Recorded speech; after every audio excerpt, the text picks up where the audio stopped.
ಈ ಕಾಂಗ್ರೆಸ್ ನಾಯಕರಿಗೆ ಬೇರೆ ಉದ್ಯೋಗ ಇಲ್ಲ. ಯುದ್ಧ ನಡೆದಾಗ ಯಾಕೆ ಯುದ್ಧ ಮಾಡ್ತೀರಿ ಅಂತ ಕೇಳ್ತಾರೆ. ಆ ಸಿಂಧೂ ಟ್ರೀಟಿ ಅದನ್ನು ನಾವು ಕ್ಯಾನ್ಸಲ್ ಮಾಡಿದ್ರೆ ಅದ್ರ ಬಗ್ಗೆ ಅವರ ಬೆಂಬಲಿಗರ ಸ್ವಲ್ಪ ಜನ ಯಾಕೆ ಅದನ್ನು ಟ್ರೀಟಿ ಇದು ಕ್ಲೋಸ್ ಮಾಡಿದಿರಿ, ಅದನ್ನು ಯಾಕೆ ಬಂದ್ ಮಾಡಿದಿರಿ ಅಂತ ಕೇಳ್ತಾರೆ. ಈಗ ಪಾಕಿಸ್ತಾನಕ್ಕೆ ತಕ್ಕ ಉತ್ತರ ಕೊಟ್ಟು ಇವತ್ತು ಅದನ್ನು ಅಷ್ಟರ ಮಟ್ಟಿಗೆ ಅದನ್ನು ನಾವು ಅವ್ರಿಗೇನು ಮೆಸೇಜ್ ಕೊಡಬೇಕು ಅದನ್ನು ಮೆಸೇಜ್ ಕೊಟ್ಟು ನಿಲ್ಲಿಸಿದಾಗ ಇದನ್ನು ಯಾಕೆ ನಿಲ್ಲಿಸಿದ್ರಿ ಅಂತ ಕೇಳ್ತಾರೆ.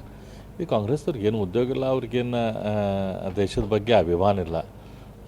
ಟರ್ಕಿ ಜೊತೆ ನಾವೀಗ ರಿಲೇಷನ್ ಕಡಿಮೆ ಮಾಡಬೇಕು, ಅದಕ್ಕೊಂದು ಪಾಠ ಕಲಿಸ್ಬೇಕು ಅಂತ ಇಡೀ ಜನರು ಇವತ್ತೆಲ್ಲ ಕಡೆ ಮಾತಾಡಿದಾಗ ಟರ್ಕಿ ಬಗ್ಗೆ ನಿಮ್ಮದೇನು ಸ್ಟ್ಯಾಂಡು ಅಂತ ಕೇಳಿದ್ರೆ ಅದ್ರ ಬಗ್ಗೆ ಸ್ಟ್ಯಾಂಡ್ ತಗೊಳಕ್ಕೆ ತಯಾರಿಲ್ಲ.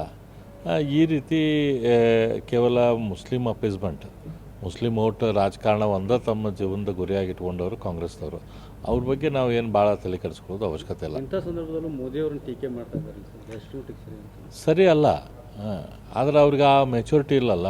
ಅವ್ರ ನಾಯಕರಿಗೆ ಅದು ರಾಹುಲ್ ಗಾಂಧಿಗೆ ಅದು ಮೆಚುರಿಟಿ ಇಲ್ಲ. ಹಾಗಾಗಿ ಇವರು ಅವ್ರ ಟೈಪ ಎಲ್ಲರೂ ಏನು ಬೇಕಾದ ಮಾತಾಡ್ತಾರೆ. ಜನರಿಗೆ ಏನು ಅಪೇಕ್ಷೆ ಪಡ್ತಾರೆ ಇಂಥ ಯುದ್ಧದ ಸಮಯದಲ್ಲಿ ಹೆಂಗೆ ಒಬ್ಬ ದೇಶದ ಪ್ರಧಾನಿ ಜೊತೆ ದೇಶದ ಜೊತೆ ಇರಬೇಕು ಅನ್ನುವಂಥ ವಿಚಾರ ಕೂಡ ಇವರಿಗಿಲ್ಲ.